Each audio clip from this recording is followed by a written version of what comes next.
आपण पाहत आहोत जनकार्य न्यूज, जनतेच्या न्याय हक्कासाठी लढणारं एकमेव न्यूज चॅनल जनकार्य न्यूज। नशामुक्तीसाठी सांगलीत उद्या निर्धार पदयात्रा। पालकमंत्री माननीय नामदार चंद्रकांतदादा पाटील यांच्या संकल्पनेतून आणि नशामुक्त सांगलीच्या दिशेने एक सामूहिक पाऊल या उद्देशाने सांगली शहरात नशामुक्ती निर्धार पदयात्रेचे आयोजन करण्यात आले आहे।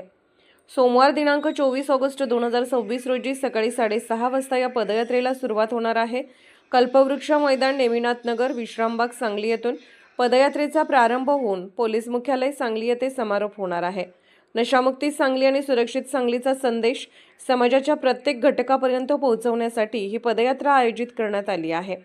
अंमली पदार्थाचे वाढते दुष्परिणाम, तरुण पिढीचे व्यसनापासून संरक्षण आणि निरोगी समाज निर्मितीसाठी नागरिकांनी मोठ्या संख्येने सहभागी व्हावे असे आवाहन करण्यात आले आहे। या उपक्रमासाठी पालकमंत्री चंद्रकांत पाटील यांच्या मार्गदर्शनाखाली प्रशासन व पोलीस विभागाकडून नियोजन करण्यात आले आहे।